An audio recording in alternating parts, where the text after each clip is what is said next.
पिछला सेशन में हम लोग JWT ऑथेंटिकेशन के लिए एक वेब एपीआई बना रहे थे जो JWT ऑथेंटिकेशन पे काम करेगा, जिसके अंदर बेसिक कुछ कॉन्फ़िगरेशन किए थे हम लोग, प्लस एक सर्विस बनाए थे जो टोकन जनरेट करेगा।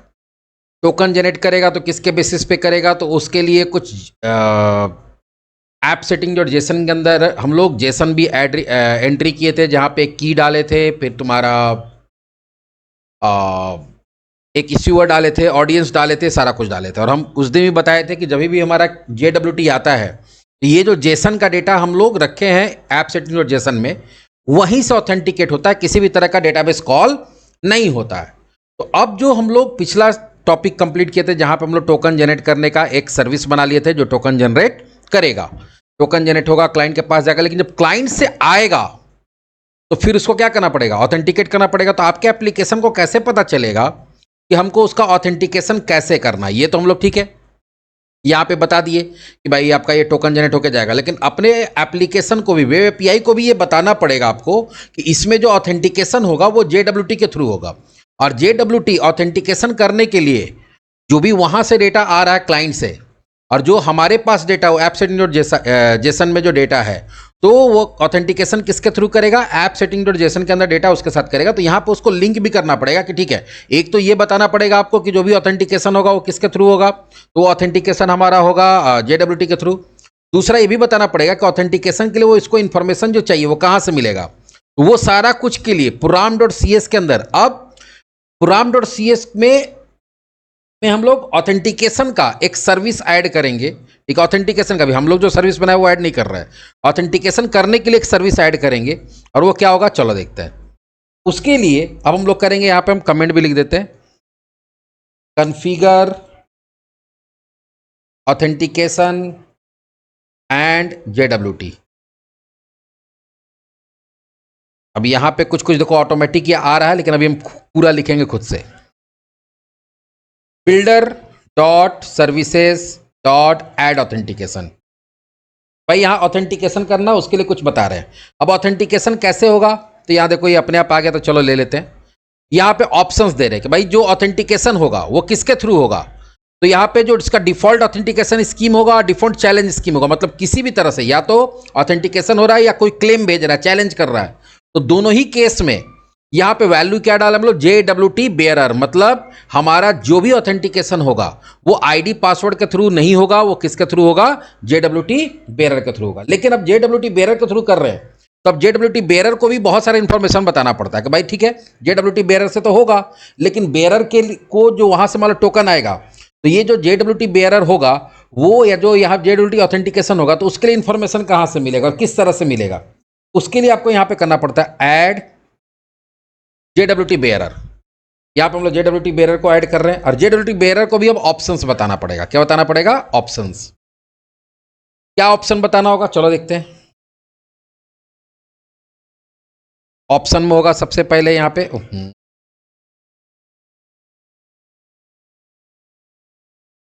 तो पहले क्या बताया कि भाई ऑथेंटिकेशन किसके थ्रू हो सकता है, जब कोई भी ऑथेंटिकेशन के लिए आएगा तो JWT के थ्रू आएगा। अब JWT ऑथेंटिकेट करने के लिए JWT को ही कुछ इन्फॉर्मेशन चाहिए, वो इन्फॉर्मेशन कहाँ से मिलेगा, क्या क्या इन्फॉर्मेशन मिलेगा, प्लस ये भी बताना पड़ेगा यहाँ पे कि वो जो ऑथेंटिकेशन होगा उसके लिए क्या क्या पहले ऑथेंटिकेट करना ये बताना होगा, और उसके लिए इन्फॉर्मेशन कहाँ से मिलेगा वो बताना होगा। तो कैसे करेंगे, तो ऑप्शंस डॉट, यहाँ पे टोकन वैलिडेशन पैरामीटर देना पड़ेगा। इसका क्या काम है हम बताते हैं, इक्वल्स टू न्यू, अरे यार तो अपने आप आ गया सारा, अच्छा चलो आ गया तो कोई बात नहीं, ये इंटेलिजेंस बता दिया तो हम यहाँ बता दे रहे हैं। यहाँ पे हम लोग क्या कर रहे हैं, options dot tokens validation parameter. Token validation parameter मतलब क्या हो गया कि जो टोकन आएगा तो उसको वैलिडेट करने के लिए JWT बेयरर को कुछ पैरामीटर देना पड़ेगा। अब क्या क्या पैरामीटर देना है, तो पैरामीटर जब भी जाता है तो एक क्लास के ऑब्जेक्ट के फॉर्म में जाता है, और वो कौन से क्लास के ऑब्जेक्ट में जाता है, टोकन वैलिडेशन पैरामीटर नाम का क्लास होता है, उसका ऑब्जेक्ट बनता है, और उसी के अंदर सारा इंफॉर्मेशन स्टोर होता है, और वो स्टोर होकर किसको जाता है, JWT बेयरर को जाता है। अब इसमें क्या क्या है, तो पहले यहां बताया गया वैलिडेट इश्यूअर, जो इश्यूअर टोकन बनाते समय बताया गया ना इश्यूअर, तो ये टोकन में ऐड होके जाएगा। अभी दिखाएंगे जब टोकन जनरेट होगा, तो टोकन जब बनता है तो उसको हम लोग डिकोड कर सकते हैं, दिखाएंगे। तो टोकन में जो बन के जाएगा तो वो यहाँ से इश्यूअर जा रहा है, तो हमको जब वहां से आएगा तो क्या जब आ रहा है तो वो चेक करना है कि भाई जो इश्यूअर भेजा गया था वही इश्यूअर तुम्हारा यहाँ पे मैच कर रहा है कि नहीं, वो चेक करना है कि नहीं। ऑडियंस चेक करना है कि नहीं, उसका एक्सपायर है कि नहीं वो चेक करना है कि नहीं, तो हाँ वैलिड लाइफ टाइम भी चेक करना है, भाई कहीं एक्सपायर तो नहीं है।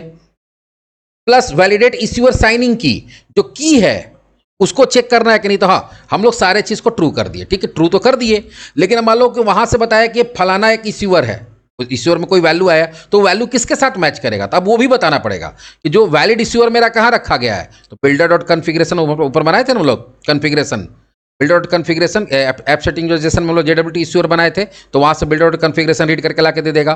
तो जो वहां से इश्यूअर आएगा टोकन में, उसको वो मैच कराएगा कि मेरा क्या नाम है ऐप सेटिंग डॉट जेसन के अंदर ये इश्यूअर वाला वैल्यू के साथ मैच कर रहा है कि नहीं। ऑडियंस किसके साथ मैच करेगा, तो builder dot configuration JWT colon audience, जो मेरा कॉन्फ़िगरेशन फाइल में है उसके साथ वो मैच कर रहा है कि नहीं। तो कॉन्फ़िगरेशन फाइल वाला के साथ ही क्यों मैच कराना, क्योंकि याद होगा जब हम लोग टोकन बना रहे थे तो कॉन्फ़िगरेशन फाइल में से ही निकाल के भेजे थे, तो जो भेजे हैं वही आना चाहिए, और अगर वही आ रहा है जो हम भेजे थे तो मेरा जेसन के साथ क्या करना चाहिए, मैच करना चाहिए, तो वो हम बता दिए। प्लस यहाँ पे बताएगा कि भाई साइनिंग की भी जो तुम्हारा है वो भी मैच करेगा, तो साइनिंग की याद होगा हम लोग कैसे बना के भेजे थे, सिमेट्रिक सिक्योरिटी की के फॉर्म में भेजे थे, याद है ना हम लोग उसको इनक्रिप्ट किए थे, तो इनक्रिप्ट किए थे, तो यहाँ पे जब वहाँ से आएगा इनक्रिप्टेड, वहाँ से कैसे आएगा इनक्रिप्टेड, तो यहाँ पे भी चेक करने के लिए पहले उसको इनक्रिप्ट करना पड़ेगा। तो तुम यहाँ पे क्या कर रहे हो कि किसके साथ मैच करेगा, तो जो की है, लेकिन की को पहले क्या करिए आप इनक्रिप्ट कर लीजिए, क्योंकि वहाँ से इनक्रिप्टेड फॉर्म में आया है तो वो डिक्रिप्ट नहीं होगा। यहाँ पे वन वे ये जो एल्गोरिदम यूज़ करता है वो वन वे यूज़ करता है, कभी भी वो जो इनक्रिप्ट हुआ वो डिक्रिप्ट नहीं होगा। मतलब अगर इनक्रिप्टेड डेटा आ रहा है तो उसको अगर किसी के साथ आपको क्या कराना है, कंपेयर कराना है, तो वो इनक्रिप्टेड डेटा ही होना चाहिए। तो मेरे पास तो वहाँ पे इनक्रिप्टेड नहीं है जेसन के अंदर, तो वहाँ पे हम लोग क्या किए, जैसे भेजते समय इनक्रिप्ट किए थे जिस मेथड से, क्लास के और मेथड की मदद से, उसी से हम लोग कर रहे हैं। तो एक्चुअली जब कभी भी आप ये चाहते हैं कि आपका एपीआई में कॉल आए तो जेडब्ल्यूटी के थ्रू भी ऑथेंटिकेशन हो पाए, तो जेडब्ल्यूटी के थ्रू ऑथेंटिकेशन हो पाए, उसके लिए program.cs के अंदर ये कॉन्फ़िगरेशन करना पड़ता है। पहला क्या बताए, एक सर्विस ऐड की है, ऐड ऑथेंटिकेशन, मतलब कि इसमें ऑथेंटिकेशन वाला सर्विस काम करेगा।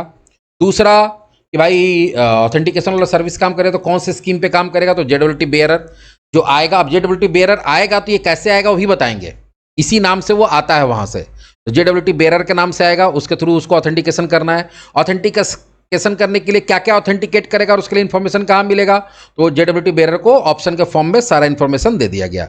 ये एक और कॉन्फ़िगरेशन हुआ, तो पहले भी कुछ कॉन्फ़िगरेशन किए थे, एक और कॉन्फ़िगरेशन किए, और इसके बाद जब हम लोग ये पूरा बना लेंगे तो एक कॉन्फ़िगरेशन और भी करना पड़ेगा, लेकिन फिलहाल कॉन्फ़िगरेशन वाला पार्ट में program.cs वाला पार्ट में इतना ही है।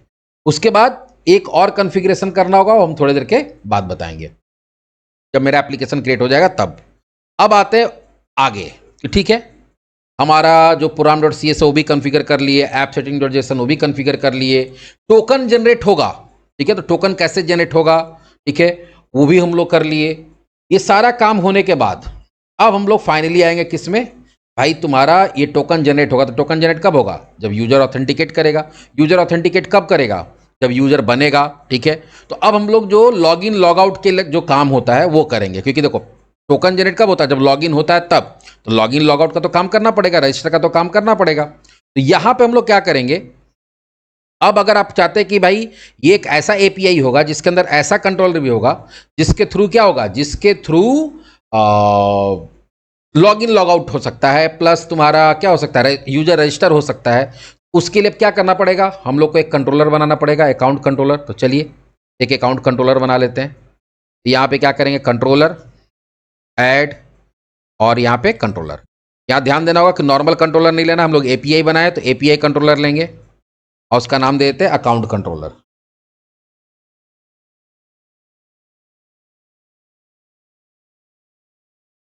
फिलहाल अभी हम लोग इसमें कुछ नहीं करें, क्योंकि जब हम लोग यूजर को रजिस्टर करेंगे, लॉग इन करेंगे, लॉग आउट करेंगे, तो उसके लिए तो फिर आपको क्या चाहिए, यहाँ पे याद होगा कि एक आइडेंटिटी यूजर नाम से बना हुआ है, लेकिन हम लोग यहाँ पे जब फॉर्म बनाएंगे या कोई डेटा आएगा जाएगा, तो याद होगा हम तो पहले ही बताए थे तुम लोग को, जेडब्ल्यूटी से पहले जस्ट पहले एक डीटीओ का कॉन्सेप्ट होता है कि अगर मान लो तुम्हारा मॉडल है, मॉडल के स्ट्रक्चर के हिसाब से डेटा आ जा नहीं रहा है, उसका कुछ डेटा कम आ रहा है या कुछ ज़्यादा आ रहा है, तो उस केस में हम लोग क्या बनाते हैं, डीटीओ। जिससे यहाँ पे जो यूजर से रिलेटेड जो भी मेरा मॉडल है वो मॉडल कौन सा है, वो मॉडल है मेरा आइडेंटिटी यूजर, क्योंकि हम लोग आइडेंटिटी यूजर डायरेक्ट यूज कर रहे हैं, हम लोग अपना कोई मॉडल तो बनाए नहीं है, और आइडेंटिटी यूजर के हिसाब से टेबल बना है, होता है ना, जो डिफॉल्ट यूजर होता है, डिफॉल्ट क्लास होता है आइडेंटिटी, तो उसके हिसाब से टेबल बन गया है।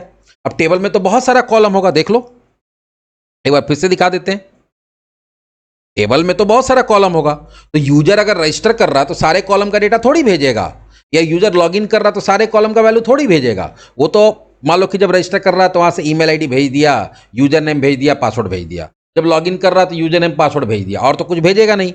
लेकिन यहाँ पे मेरे पास टेबल में तो बहुत सारा कॉलम है, तो हम ये पिछले टॉपिक में ही बताए हुए हैं, पिछला के पिछला टॉपिक में, कि जब भी हमारा मॉडल का स्ट्रक्चर और जो डेटा आ रहा है जा रहा है उसका स्ट्रक्चर मैच नहीं करता है, तो उस केस में हम लोग किसका यूज करते हैं, डीटीओ का यूज करते हैं। मतलब जैसे व्यू मॉडल होता था, यहां पे क्या होता है, डीटीओ होता है।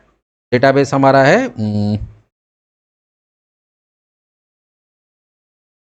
JWT डेमो डेटाबेस, ये वाला है टेबल। अब इसमें देखो क्या है, ASP.NET यूजर्स है, ये फिर से बता देते हैं। ASP.NET यूजर्स जो है, यहाँ पे ASP.NET यूजर्स के नाम से होता है, लेकिन तुम्हारा एप्लीकेशन के अंदर या API के अंदर उसको किस नेम से रिप्रेजेंट करता है, आइडेंटिटी यूजर। यहाँ पे जो ASP.NET रोल है, वहाँ पे क्या होता है, आइडेंटिटी रोल नाम से मॉडल होता है, तो वहाँ पे हम लोग आइडेंटिटी रोल नाम के मॉडल से उसको यूज करते हैं। देखो अब यहाँ पे देखो आईडी है, यूजर नेम है, नॉर्मलाइज यूजर नेम है, ईमेल है। जबकि अगर कोई रजिस्टर करता है तो क्या भेजता है, यूजर नेम भेजता है, ईमेल आईडी भेजता है और पासवर्ड भेजता है, बाकी कुछ तो भेजता नहीं है। जब कोई लॉगिन करेगा तो सिर्फ यूजर नेम और क्या भेजेगा, पासवर्ड भेजेगा, बाकी कुछ तो भेजता नहीं है। तो इसलिए यहां पे अगर आप लॉगिन और रजिस्टर का काम करना चाहते हैं तो यहां पे आपको कुछ डीटीओ बनाना पड़ेगा। चलिए, जो कि जेसन के फॉर्म में डेटा आएगा जाएगा डीटीओ के थ्रू।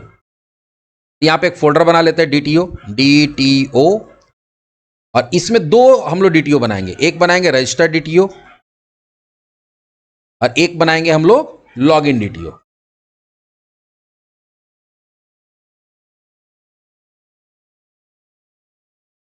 रजिस्टर डीटीओ में क्या क्या आएगा, तो जो मेरा क्लाइंट एप्लीकेशन होगा क्या क्या भेजेगा, तो क्लाइंट एप्लीकेशन भेजेगा यूजर नेम, ईमेल और password, public string user name, email, password. ये अपने आप भाई साहब तैयार हो गए, ठीक है। तो जब रजिस्टर यूजर होगा तो ये तीन चीज आएगा, और जब लॉगिन होगा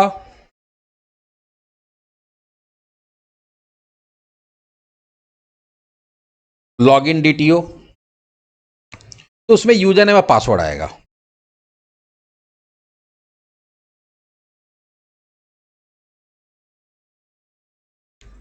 तो डीटीओ बना लिए, जिसको हम लोग कहां पे यूज करेंगे, अपने कंट्रोलर के अंदर यूज करेंगे।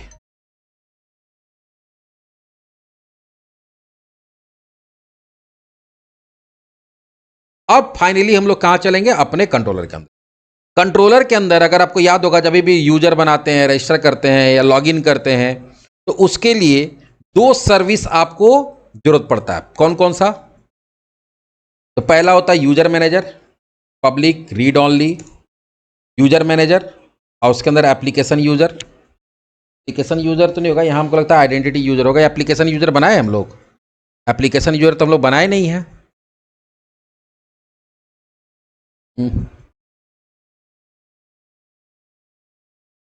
अच्छा, एप्लीकेशन यूजर है, हाँ ठीक है, वो अपने आप एप्लीकेशन यूजर नाम से एक बना हुआ होगा। यहाँ पे हम लोग सिर्फ उसका क्या करना पड़ेगा, नेम स्पेस को, अच्छा मॉडल बनाए हम लोग एप्लीकेशन यूजर। अच्छा, एप्लीकेशन यूजर हम लोग बनाए हुए हैं, भले उसमें कुछ प्रॉपर्टी नहीं बनाया है, आइडेंटिटी यूजर को क्या किया, वो इनहेरिट किया था, ठीक है, एप्लीकेशन यूजर ही दे दिए। यूजर मैनेजर, अब क्या प्रॉब्लम भाई, हाँ, यूजर मैनेजर कहाँ मिलता है, Microsoft ASP.NET Core dot identity. एक हो गया यूजर मैनेजर। दूसरा हम लोग को साइन इन मैनेजर चाहिए, वो भी ले लिए। और तीसरा, ये तो दो पहले से बना बनाया हमारा सर्विस है, तीसरा जो है वो हमारा, हम लोग भी एक सर्विस बनाया ना, कौन सा, पब्लिक रीड ऑनली आई टोकन सर्विस, ठीक है। अब आई टोकन सर्विस कहाँ पे, उसका नेम स्पेस को इंपोर्ट कर लीजिए, तो services dot I token services है, ठीक है। तो using JWT API dot services, ये सारा कुछ हो गया। तो यहाँ पे तीन सर्विस का यूज कर रहे हैं, दो प्रीडिफाइंड सर्विस और एक जो हम लोग सर्विस बनाए, क्योंकि जब कोई लॉगिन करेगा तो टोकन सर्विस का यूज करके टोकन जनरेट करके भेजना होगा। ये तीनों बना लिया, अभी तीनों को सेलेक्ट करेंगे और एक कंस्ट्रक्टर जनरेट कर देंगे यहां से।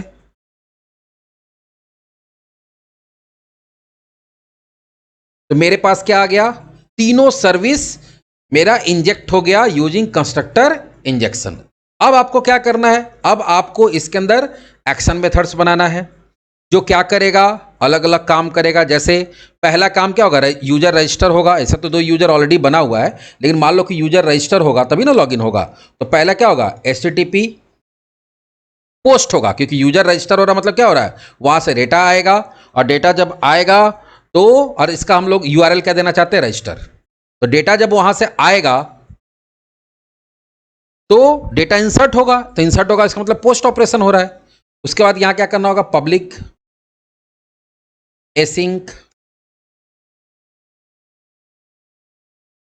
टास्क, अरे यार बहुत परेशान, आई एक्शन रिजल्ट और रजिस्टर। और ये क्या लेके आएगा, ये लेके आएगा हमारा रजिस्टर DTO का, मान लो रजिस्टर।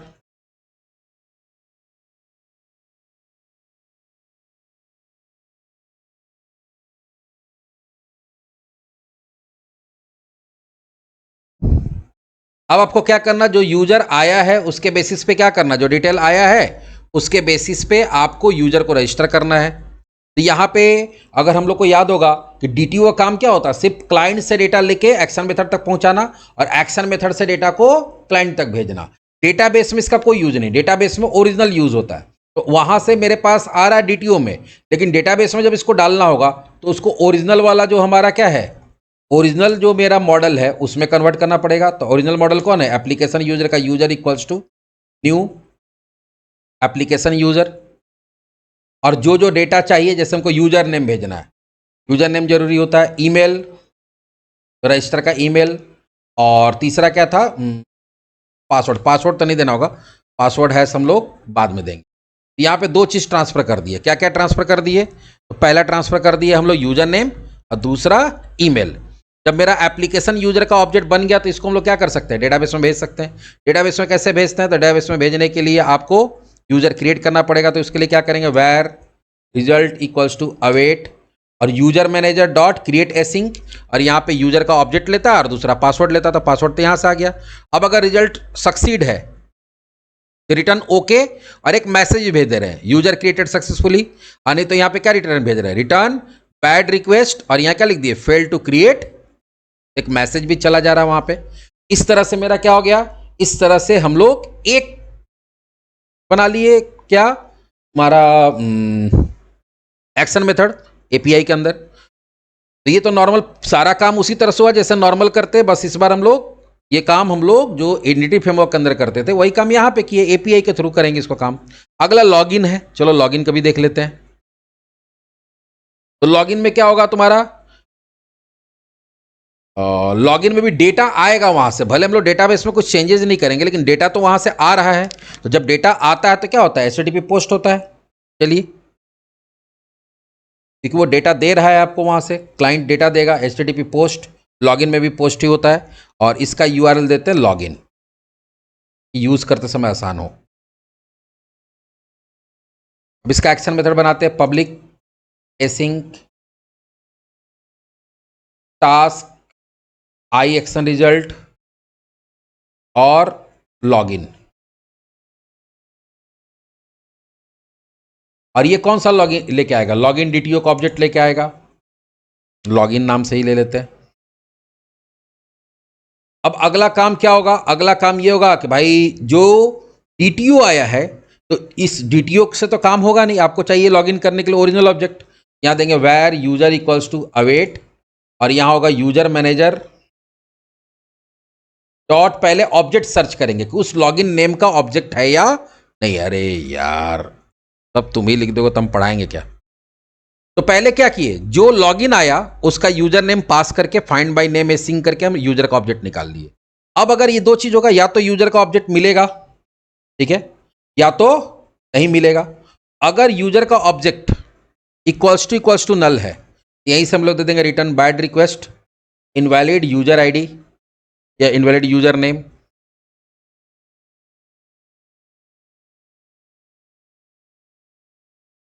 और अगर यूजर मिल गया तब लॉगिन करेंगे हम लोग। तब क्या करेंगे? लॉगिन करने का प्रोसेस शुरू करें। लॉगिन करने के लिए क्या होता है? Var result equals to await. Login करने के लिए किसका यूज करते हैं? साइन इन मैनेजर का। Sign in manager dot sign in async. Sign in async करेंगे हम लोग, या चेक नहीं, यहां पे चेक पासवर्ड एसिंक करेंगे ना, चेक पासवर्ड एसिंक। हाँ, क्योंकि यूजर तो ऑलरेडी चेक कर लिए हम लोग। ध्यान दो, यूजर ऑलरेडी हम लोग चेक कर चुके हैं क्योंकि यूजर है। तो अब हम लोग यहां पे क्या करेंगे? सीधा check password async function use करेंगे। और यहां से पास कर दिए यूजर, दूसरा पास कर दिए पासवर्ड, और तीसरा फॉल्स। फॉल्स का मतलब क्या हो गया? कि वो कीप मी साइंड इन वाला जो मामला है, तो वहां पे कीप मी साइंड इन में हम लोग क्या कर दिए कि नहीं, keep me signed in false रहेगा, तो अपने से साइंड इन नहीं रहेगा। अब दो चीज होगा, या तो रिजल्ट में सक्सीड होगा या तो एरर होगा। तो अगर रिजल्ट में सक्सीड है, इफ रिजल्ट डॉट सक्सीड, मतलब क्या हो गया कि अगर लॉगिन सक्सेसफुल हो गया। अब यहीं पे आपको क्या करना है? अब अगर लॉगिन सही हो गया है, तब आपको एक टोकन बनाना होगा, और टोकन बना के उसको रिटर्न करना होगा। टोकन कैसे बनाएंगे भाई? टोकन बनाने के लिए हम लोग यूज करते हैं, अच्छा नहीं, टोकन ही नहीं, हमको ये भी तो देखना पड़ेगा। टोकन जब बना रहे हैं तो अगर याद होगा तुम लोग को, टोकन बनाते समय जो टोकन का सर्विस है, जब हम लोग क्रिएट टोकन यूज करें, इसको दो चीज पास करना पड़ेगा। एक तो यूजर का ऑब्जेक्ट पास करना पड़ेगा, और एक लिस्ट ऑफ रोल्स पास करना पड़ेगा, तब जाके टोकन बनाएगा। तो यूजर का ऑब्जेक्ट तो मेरे पास है, लेकिन रोल का पासवर्ड है, रोल का मेरे पास कोई इंफॉर्मेशन है, रोल का तो इंफॉर्मेशन नहीं है। तो पहले रोल का इंफॉर्मेशन निकालना होगा। तो कैसे निकालेंगे? तो var roles equals to user manager dot get roles async, और यहां पे क्या डाल दिए? यूजर। एक बार मेरे पास यूजर भी मिल गया, अब क्या मिल गया? रोल भी मिल गया। अब फाइनली टोकन बनाएंगे हम लोग। तो var token equals to, token service हम लोग बनाए थे ना ऊपर में, जिसको इंजेक्ट किए थे, डॉट उसका कौन सा फंक्शन था? Create token. और यहां से क्या पास कर दिए? यूजर, और रोल्स जो था उसको लिस्ट के फॉर्म में करके पास कर दिए। और अगर सब कुछ सही है तो ये क्या रिटर्न करेगा? अगर सब कुछ सही है तो ये रिटर्न करेगा ओके, और उसके अंदर वो जो टोकन है उसको ऑब्जेक्ट के फॉर्म में न्यू क्या करेगा? जेसन का एक ऑब्जेक्ट बनाएगा, और उसके अंदर उसको टोकन को डाल के और किसको भेज देगा? क्लाइंट को भेज देगा। मतलब JWT में यही होता है कि एक बार लॉगिन आपका सक्सेसफुल हो गया तो यहां से टोकन चला जाता है किसके पास? क्लाइंट के पास। और क्लाइंट फिर उसको रिसीव करके कहीं पे स्टोर करता है। वो कैसे करता है वो आगे हम बताएंगे। अब यहां पे मेरे पास यहां पे क्या करना तुमको? रिटर्न। अगर मान लो कि रिजल्ट सक्सीड नहीं है तो यहां कर दो बैड, क्या करेंगे? Bad request. और यहां पे क्या डाल देंगे हम लोग? यहां पे डाल देंगे इनवैलिड यूजर आईडी और पासवर्ड है, ऐसा करके कोई मैसेज डाल देंगे, क्योंकि यूजर तो ऑलरेडी चेक कर चुके हैं। तो यहां दे देंगे इनवैलिड पासवर्ड। ये हमारा दो काम करने के लिए क्या बन गया? एक कंट्रोलर बन गया। वो रजिस्टर करेगा, और रजिस्टर करने के बाद दूसरा काम क्या करेगा? दूसरा काम या लॉगिन कराएगा। और जब लॉगिन करेंगे तो यहां से क्या जाएगा? टोकन जाएगा। चलिए अब इसको हम लोग थोड़ा सा चेक करते हैं।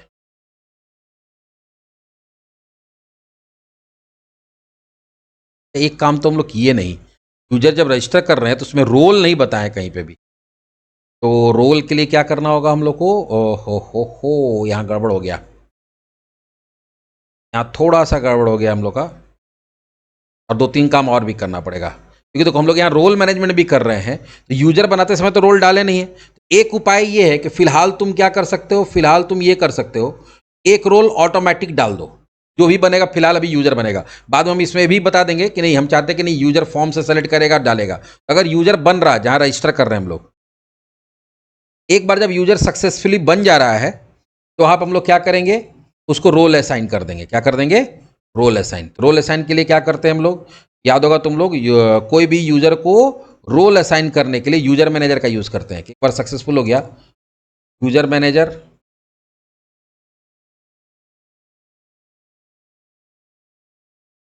ऐड रोल टू एसिंक, और यूजर को क्या डाल दिए? फिलहाल उसको, उसका रोल अभी हम जो भी यूजर रजिस्टर करेंगे उसको बाय डिफॉल्ट यूजर डाल दिए।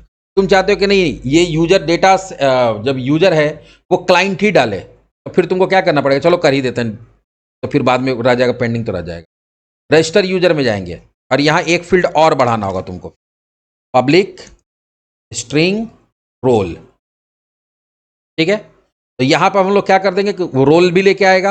यहाँ पे यूजर डाले हैं वहाँ पे क्या डाल देंगे हम लोग, जो ये ऑब्जेक्ट आ रहा है इसके पास रजिस्टर, यहाँ क्या डाल देंगे रजिस्टर डॉट रोल। अगर एडमिन डाले हैं तो उसको एडमिन असाइन हो जाएगा, और अगर यूजर डाल के भेजा क्लाइंट तो यूजर हो जाएगा। यहाँ तक तो काम हो गया। अब चलो एक बार हम लोग क्या करते हैं, इसको चेक करते हैं।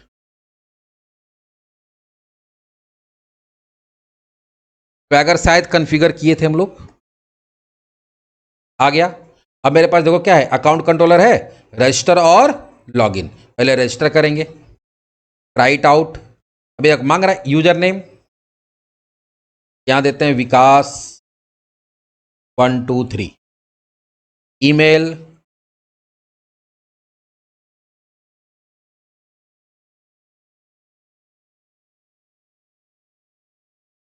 पासवर्ड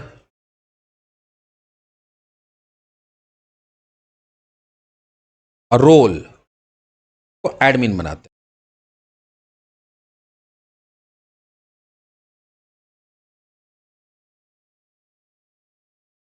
क्या आया, user created successfully, status code success है, मेरा एक यूजर बन गया।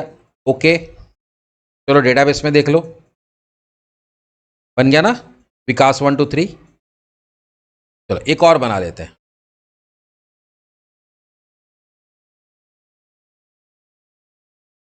अमित 123।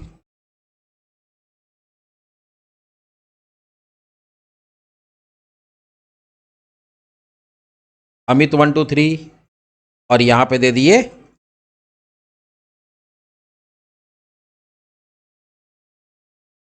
फिर से सक्सेसफुल है।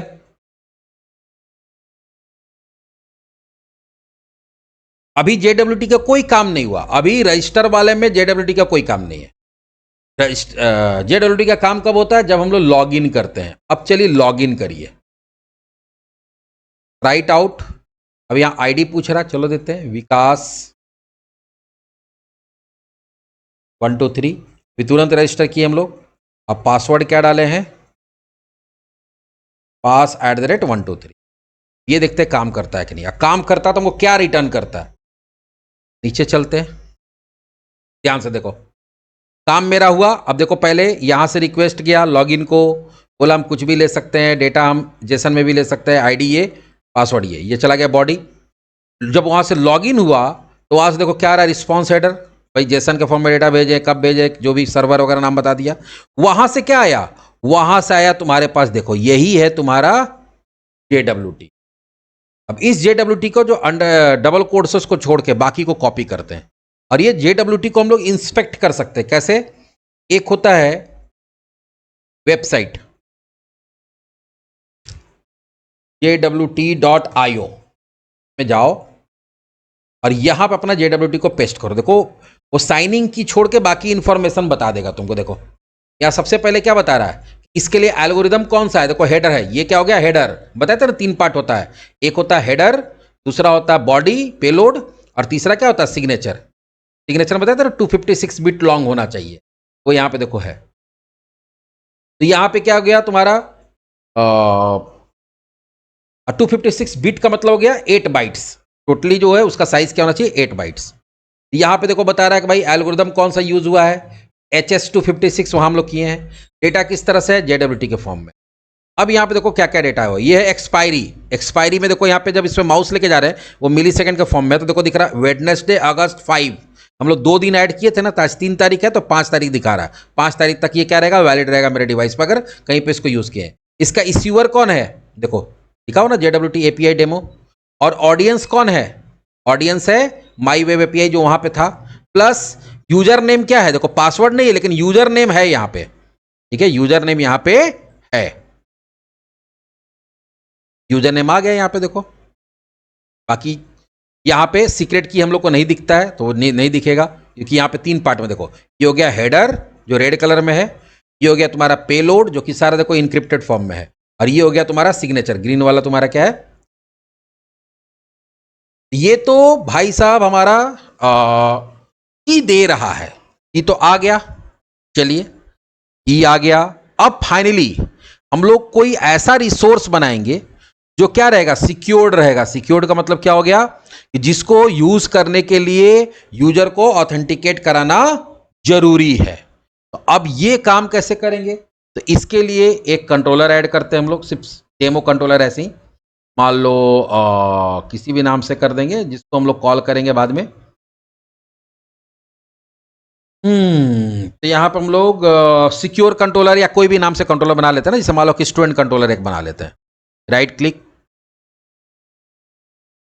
कहाँ पे करेंगे, कंट्रोलर पे, ऐड कंट्रोलर, एपीआई कंट्रोलर लेंगे, एम्प्टी लेके ऐड, और यहां पे नाम देते हैं student controller dot C S. आ गया। अब हम लोग यहां पे क्या करते हैं, एक्शन मेथड बनाते हैं, पब्लिक आई एक्शन रिजल्ट। अभी फिलहाल नॉर्मली कुछ ज्यादा कुछ नहीं कर रहे, यहां पे देंगे गेट, ऐसा देते हैं सो यूजर इन्फो, या गेट यूजर इन्फो बना सकते हैं हम लोग, कुछ भी बना सकते हैं। गेट यूजर डेटा या कुछ भी कर देते हैं, मान लो कि जो यूजर लॉगिन किया उसी को देते हैं, गेट यूजर डेटा कर देते हैं, गेट यूजर डेटा। ये क्या काम करेगा भाई, तो जो भी करेंटली लॉग्ड इन यूजर है उसको एक मैसेज बना के भेज देगा, और क्या भेजेगा देखते हैं, रिटर्न ओके। अब यहां से डेटा भेजेगा, तो डेटा कैसे भेजेगा भाई, तो वो स्ट्रिंग के फॉर्म में भेजेगा।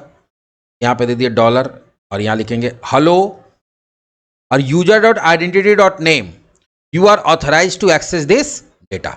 लेकिन अगर इसको सिक्योर करना है, तो सिक्योर करने के लिए आपको क्या करना पड़ेगा, ऊपर लिखना पड़ेगा ऑथराइज, और हम लोग चाहते हैं कि इसको यूजर और एडमिन दोनों यूज कर पाए। रोल्स इक्वल्स टू क्या लिख देंगे, एडमिन कॉमा यूजर।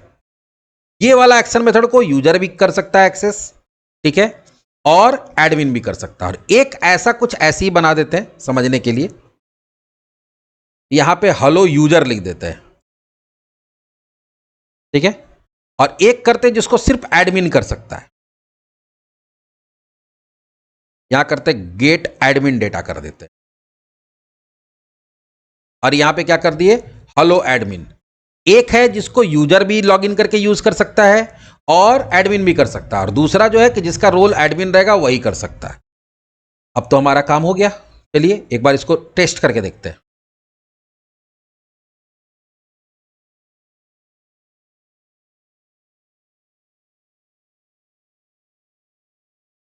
थोड़ी हो भाई, क्या हो गया,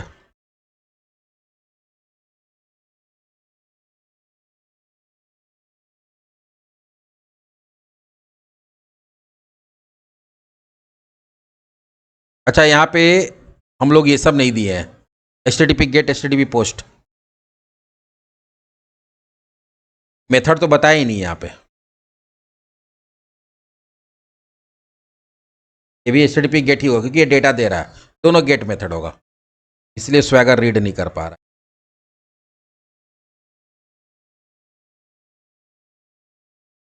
रिस्पॉन्स स्टेटस 500 क्यों भाई,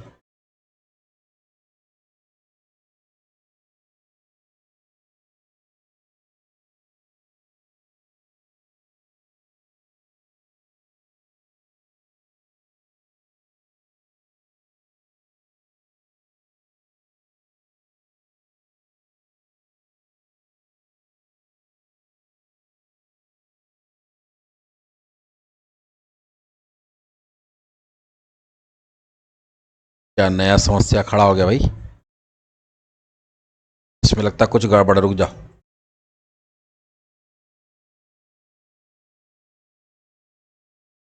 आया, ट्रेंड कंट्रोलर में प्रॉब्लम हो रहा है, ठीक है, पहले एक डाल के देख,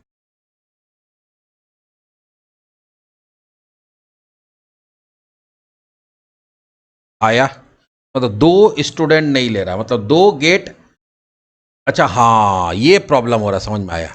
हम लोग गेट तो दे दिए, लेकिन याद होगा कि कोई भी एपीआई के अंदर एक ही गेट हो सकता है, एक ही पोस्ट हो सकता है, तो बोलोगे अगर मल्टीपल गेट मल्टीपल पोस्ट करना होगा तो क्या करना होगा, यहाँ यूआरएल चेंज कर देना होगा, इसका नाम दे दो यूजर और इसका नाम दे दो एडमिन। तो एक से ज़्यादा गेट हो सकता है, लेकिन फिर उसको कस्टम यूआरएल से तुमको करना पड़ेगा। यहाँ देते हैं यूजर इन्फो, इसका नाम देते हैं एडमिन इन्फो, तब ये हो सकता, अब ये हो जाएगा। आया ना? अब चलो यूजर इन्फो को ट्राई करते हैं, क्या आया देखो। ये तो दूसरा कुछ बता रहा है, इनवैलिड ऑपरेशन एक्सेप्शन आ गया। No default challenge scheme found. हम लोग तो डिफॉल्ट चैलेंज स्कीम हम लोग दिए हैं। अच्छा, इसके चलते प्रॉब्लम हो रहा होगा। ठीक है ठीक है। अभी ये एक इसमें दो रीजन हो सकता है। एक रीजन तो ये हो सकता है इस एरर का, यहाँ जो प्रोग्राम डॉट सी एस में हम लोग गड़बड़ किए होंगे कुछ। Build of service add authentication options, यहाँ तो सब कुछ सही है।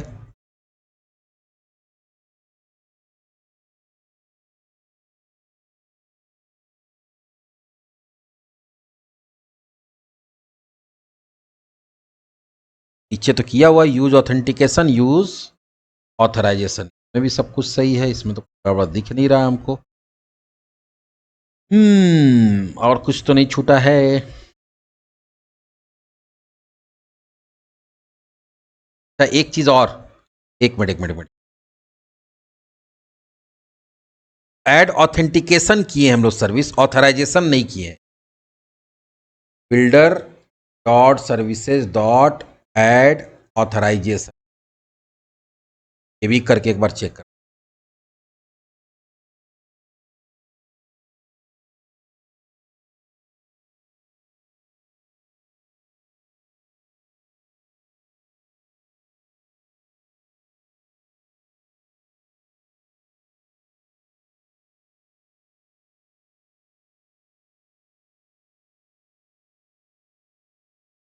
अच्छा ठीक है, ये हो सकता है एक रीजन से और आ रहा होगा, क्योंकि देखो अभी हम लोग जब यहां से भेज रहे हैं पहले लॉगिन करते हैं, तो लॉगिन करने से की आएगा, लेकिन जब हम लोग यहां से भेज रहे हैं तो हम लोग की तो भेज नहीं रहे हैं।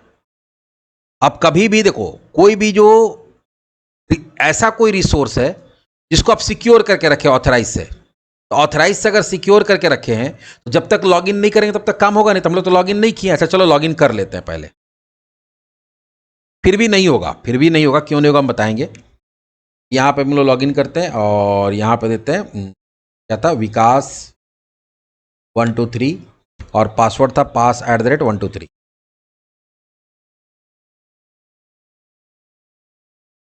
लॉगिन करेंगे हमको की मिल जाएगा, लेकिन क्या अब लॉगिन करने के बाद ये काम कर रहा है? अभी भी काम नहीं कर रहा है। इसके लिए हाँ पहले रुको, इसके लिए क्या करना पड़ेगा कि प्रोग्राम डॉट सी एस में पहले देख लेते हैं। अभी मेरा जो दिमाग में है कि अभी हम लोग की नहीं भेज रहे इसलिए एरर आ रहा है। अगर की भेजने के बाद भी एरर आएगा तब इसका दूसरा कोई सॉल्यूशन खोजेंगे, क्योंकि ये फर्स्ट टाइम मेरे पास एरर आया है इस तरह का। तो पहले देखते हैं कि अब अगर आप चाहते कि नहीं, जब हम लॉगिन कर रहे हैं तो हमको की मिल जा रहा है, तो अगला रिक्वेस्ट से वो मेरा की भी जाए, यहां से मतलब JWT भी जाए, की नहीं, हमको JWT मिल जा रहा है, तो यहां से JWT भी जाए। तो उसके लिए ये तुम्हारा जो स्वैगर है उसमें कन्फिग्रेशन करना पड़ता है, ताकि यहां पे एक बटन बनता है जहां से आप की डाल सकते हो, अभी दिख नहीं रहा है। ये जो चीज है वो ASP.NET का पार्ट नहीं है, ये सिर्फ तुम्हारा टेस्टिंग टूल, इसको तुम्हारा JWT से कोई लेना देना नहीं है। ये सिर्फ program.cs के अंदर हम लोग कॉन्फ़िगरेशन करते हैं, ताकि जो तुम्हारा स्वैगर टेस्टिंग टूल है उसमें एक बटन बन जाए जहां से हम लोग क्या डाल पाए, जहां से हम लोग तुम्हारा वो जो की है JWT है उसको अटैच करके रिक्वेस्ट में भेज पाए। तो उसके लिए कोड होता है जिसको program.cs के अंदर आपको डालना पड़ता है। अब वो कोड कहाँ डालना पड़ता है? वो डालना पड़ेगा आपको ऐप बिल्ड होने के बाद, वो कोड डालना पड़ता है आपको ऐप बिल्ड होने के बाद। और वो जो कोड होगा वो क्या होगा, चलो देखते हैं। नहीं, ऐप बिल्ड होने से पहले डालना होगा आई थिंक। हाँ, ऐप बिल्ड होने से पहले डालना पड़ेगा। और वो कोड आपको इंटरनेट पे मिल जाएगा कहीं पे भी, हम ऐसे तुम लोग को जो नोट्स देंगे उसमें हम दे देंगे। तो वो दो चीज़ होता है, इसमें भी ध्यान रखना कि दो कोड होता है। एक अगर आपका 10 है या 10 के बाद है तो उसमें अलग कोड यूज होता है, और 10 के पहले अलग कोड यूज होता है। दोनों कोड हम रखे हुए हैं।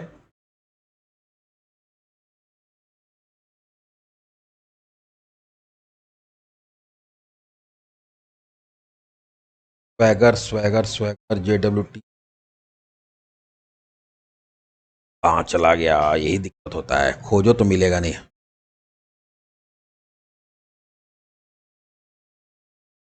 हाँ, कोड फॉर जेडब्ल्यूटी टेस्टिंग। अब यहां पे देखो दो है, यहां पे ये जो builder dot services dot add swagger gen है उसको हटा देना है। अगर विजुअल स्टूडियो 2022 या उसके पहले वाला है तो ये कोड है, ये हम दे देंगे लिंक में तुम लोग को वीडियो के अंदर। और अगर 2026 है ये वाला कोड ऐड करना। ये जनरली सिर्फ स्वैगर के लिए है, इसका तुम्हारा नॉर्मल प्रोजेक्ट जब ये डिप्लॉय होगा तो उससे कोई लेना देना नहीं है, इसलिए इसको नहीं भी समझोगे तो कहीं से भी नेट पे भी खोजोगे तो मिल जाएगा। तो ये जहां पे याद होगा हम लोग एक स्वैगर वाला सर्विस ऐड किए होंगे, है ना, यहाँ पे स्वैगर वाला सर्विस जहां ऐड किए हैं, है ना, ऐड स्वैगर जन, उसको मिटा देंगे और इसको डाल देंगे। इसके डालने से बस ये होता है कि जो तुम्हारा स्वैगर पेज खुलेगा उसके अंदर एक बटन बन जाएगा जहां से हम लोग लॉगिन करने के बाद जो मेरे पास JWT आ रहा है उसको ऐड कर सकते हैं। देखो आ गया ना यहाँ ऑथराइज। तो नियम यही है, रूल यही है कि जब भी तुम्हारा यूजर एक बार लॉगिन करे तो जो तुम्हारा क्लाइंट एप्लीकेशन भी आगे जाके हम लोग बनाएंगे, तो क्लाइंट एप्लीकेशन में भी आपको क्या करना पड़ता है, क्लाइंट एप्लीकेशन के अंदर भी आपको वहां से जितना बार रिक्वेस्ट आएगा हर बार वो की डाल के भेजना पड़ता है। तो यहाँ पे हम लोग एक बार इस ब्राउजर के अंदर डाल देंगे, ब्राउजर मतलब जब तक ये मेरा एप्लीकेशन रन कर रहा है, तो ये स्वैगर में डाल देंगे, तो आगे जो भी हम लोग इसको यहाँ से भेजेंगे इन्फॉर्मेशन या रिक्वेस्ट भेजेंगे तो उसके साथ ही ऑटोमेटिक चला जाए। लेकिन उसके लिए पहले की चाहिए, तो चलो पहले लॉगिन करते हैं, क्योंकि की हर बार जितना बार लॉगिन करते हैं उतना बार नया जनरेट होता है, और जब एप्लीकेशन बंद हो जाता है तो वो गायब हो जाता है। तो चलिए विकास 1 2 3 कर दिए। अगर ये करने के बाद, की ऐड करने के बाद भी अगर वो एक्सेप्शन आता है तब कोई दूसरा रीजन होगा, हम लोग को देखेंगे। कैपिटल PASS@123 की आ गया। अब इस की को देखो, डबल कोट्स को कॉपी नहीं करना है, डबल कोट्स के अंदर जो कंटेंट है उसको कॉपी करना है। उसके बाद कहां जाना है, ऑथराइज में। और यहां पे देखो बताया गया कि पहले आपको बेयरर लिखना पड़ता है। क्या लिखना पड़ता है, बेयरर। लिखा हो ना, बेयरर स्पेस और फिर तुम्हारा की, तो यहां लिखेंगे EEARER बेयरर स्पेस और वो की को पेस्ट कर देंगे और यहां ऑथराइज पे क्लिक कर। अब जैसे आ गया तो यहां लॉग आउट नहीं करना है, यहां क्लोज कर देना है। अब जब तक ये मेरा ब्राउजर खुला हुआ है तब तक हम लोग जितना रिक्वेस्ट भेजेंगे वो तुम्हारा उसके साथ रिक्वेस्ट के साथ तुम्हारा क्या जाएगा, JWT भी जाएगा। चलो देखते हैं अब ये काम करता है कि नहीं। अभी भी काम नहीं कर रहा है, मतलब कि हम लोग का कॉन्फ़िगरेशन में कुछ प्रॉब्लम है।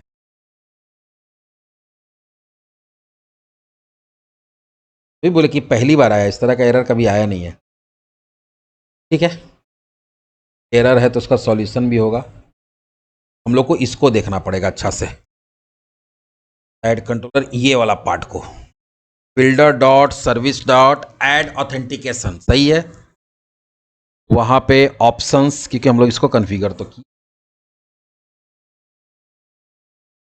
प्रॉब्लम नहीं। Builder dot service dot add authentication options, ठीक है, एरो दिए, फिर ऑप्शंस डॉट डिफॉल्ट।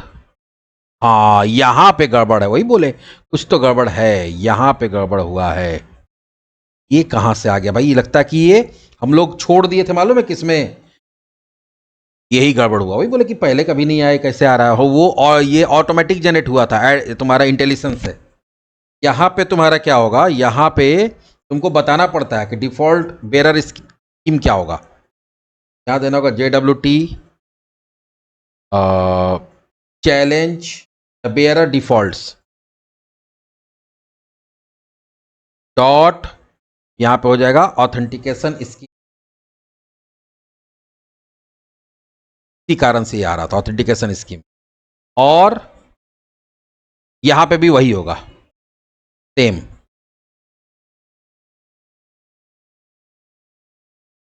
ये इंटेलिजेंस बहुत परेशान करता है भाई।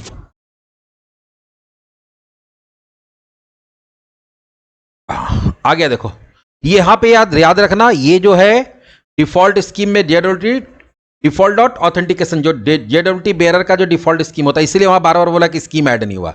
अब ये हो जाएगा। और अब देखना, हम लोग अगर JWT नहीं भेजते हैं, अगर की जनरेट नहीं करते तो अलग तरह का एरर आता है। हम वही बोले कि ये एरर नहीं आता है, ये अलग तरह का कुछ एरर है। देखो बिना लॉगिन किए पहले हम लोग क्या करते हैं, सिक्योर्ड वाला चीज को यूज करने की कोशिश करते हैं। देखो क्या आएगा, अब देखो एक्सेप्शन नहीं आ रहा है, यहां पे बोल रहा है 401।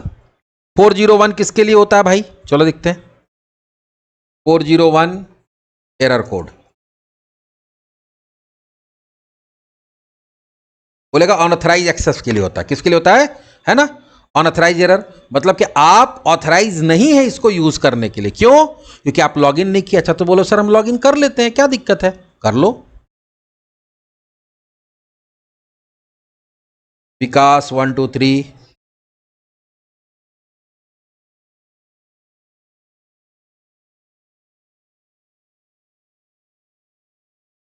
लॉगिन कर लिए, ठीक है, हमको की भी मिल गया। अभी की को भी डाल नहीं रहे, हम कॉपी कर ले रहे हैं सिर्फ। अब हम लोग इसको यूज करते हैं, अभी भी देखो वही आ रहा है। क्यों आ रहा है, क्योंकि आप जब यहां से रिक्वेस्ट भेज रहे हैं तो की को नहीं भेज रहे हैं। तो की को पहले भेजने के लिए यहां पे ऑथराइज पे क्लिक करना पड़ेगा, टेस्टिंग के लिए बता रहे, यहां लिखना पड़ेगा कैपिटल बी, बाकी सब स्मॉल में बेयरर स्पेस, अब वो की को पेस्ट करके ऑथराइज कर दो।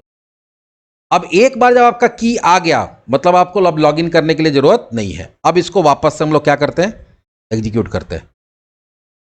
लो अभी वही आ रहा है। अब इसको हम लोग सुधार के आगे देखते हैं। ठीक है चलो आज रहने देते हैं इतना।